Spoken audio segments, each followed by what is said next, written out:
Salut, bienvenue dans cette nouvelle vidéo. On va voir comment éviter de vivre dans une illusion qui peut t'empêcher d'atteindre tes objectifs. Pendant longtemps, je pensais qu'être heureux, c'était se sentir tout le temps bien, être tout le temps positif et que la douleur devait être hors de l'équation. Et en fait, je me suis rendu compte que c'était bien plus compliqué que ça. Il y a différentes dimensions au bonheur et certaines peuvent t'induire en erreur, notamment lorsque tu traverses un moment difficile. Mais si tu arrives à changer ta perception, en fait, tu peux ressortir gagnant de l'expérience. Donc dans cette vidéo, on va voir plusieurs facettes du bonheur qui vont te permettre d'avoir une définition plus pertinente, plus juste, et donc de l'expérimenter plus facilement. Donc la première illusion, c'est de penser que le bonheur est dénué de souffrance. Et ça va se traduire souvent par la recherche d'échappatoire à la réalité. Par exemple, on va boire un peu trop, faire la fête, on va procrastiner pour pas faire face à ce qu'on doit faire, à nos objectifs. Et tout ça pour éviter la douleur et notamment se dire que s'il y a de la douleur, le réflexe par défaut, c'est de penser qu'il y a quelque chose qui ne va pas. Et ce phénomène-là va être entretenu, va être encouragé par la société, les médias, qui vont nous montrer que du positif, que des choses bien dans la réussite des célébrités par exemple. C'est-à-dire qu'on va voir la partie émergée de l'iceberg, on va pas voir la partie cachée où ces personnes-là vont travailler dur, vont faire un travail important dans l'ombre qu'on ne voit pas, vont passer par des moments très difficiles, des moments de sacrifice. Et donc penser que le bonheur est dénué de souffrance, selon moi, c'est pas la bonne attitude, c'est pas la meilleure attitude pour progresser. La vie, selon moi, c'est un mélange entre plaisir, douleur, entre bonheur, souffrance. C'est un tout qui coexiste, comme on pourrait parler en philosophie chinoise de yin, de yang, de clair, d'obscur. Toutes ces choses-là qui coexistent ensemble. Et tu peux te rendre compte de ça dans tes moments de réussite qui ont été amenés par des moments de souffrance, dans bien des cas, des souffrances que tu as vécues, des sacrifices que tu as faits qui t'ont amené au niveau où tu es aujourd'hui, qui t'ont amené à devenir la personne que tu es. Donc toutes ces choses-là en fait sont liées et il ne faut pas penser seulement au positif, sinon on va constamment chercher cela et éviter tout type de douleur. Et c'est là que on va se rendre compte qu'on ne va pas progresser puisqu'on doit affronter un certain niveau de douleur dans nos vies pour devenir meilleur. Et donc c'est important de savoir que tu peux utiliser cette douleur pour t'améliorer, pour devenir meilleur.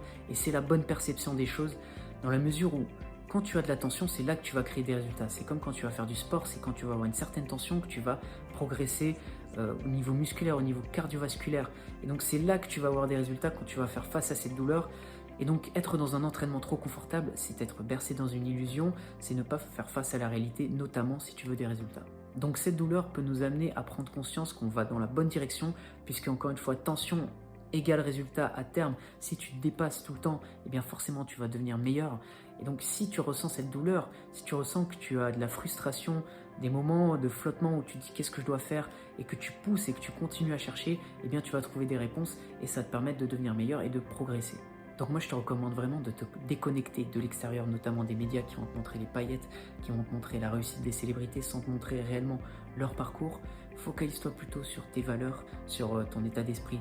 Qu'est-ce que tu veux incarner? Est-ce que tu veux incarner la persévérance? Est-ce que tu veux incarner l'ambition? Est-ce que tu veux incarner le fait d'apporter aux autres le don de soi? Est-ce que tu veux incarner le dépassement de soi? Toutes ces choses que tu valorises, si c'est vraiment important pour toi, focalise-toi là-dessus. Et donc, le bonheur ne doit pas dépendre forcément de l'extérieur de tes résultats, mais plutôt de tes actions. Est-ce que tu es en train de faire des choses qui vont vraiment te permettre d'augmenter ton estime de toi-même et d'être fier de toi à la fin de la journée? Donc au final, ce qu'il faut retenir, c'est que cette douleur te forge et tu peux te comparer à une lame qu'on va aiguiser, qui va devenir plus tranchante. Et c'est ce que tu vas devenir à mesure que tu vas te confronter à ces douleurs, que tu vas essayer de progresser, tu vas faire face à des obstacles, mais tu as les capacités d'aller au-delà. Et c'est ça qui va te permettre d'acquérir les traits de caractère de la personne que tu as envie d'être. Une personne qui persévère, une personne qui trouve des solutions, une personne qui se dépasse et qui essaye d'atteindre ses objectifs. Donc cet inconfort que tu pourrais ressentir quand tu te dépasses, sache que c'est le moment où tu es en train de progresser, où tu es en train de créer une certaine tension qui va créer du muscle, qui va créer du muscle émotionnel, de la force mentale. Et il faut le voir comme quelque chose de positif. Il faut le voir comme une force sur laquelle tu peux t'appuyer pour aller dans la bonne direction.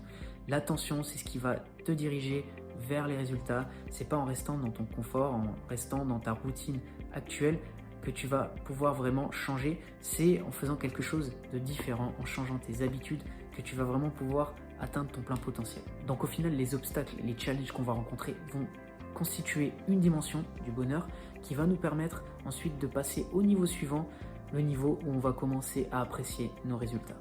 Donc voilà pour cette vidéo, j'espère qu'elle t'a aidé. Si ça t'a plu, tu peux mettre un j'aime, tu peux t'abonner également et je te dis à bientôt pour une prochaine vidéo.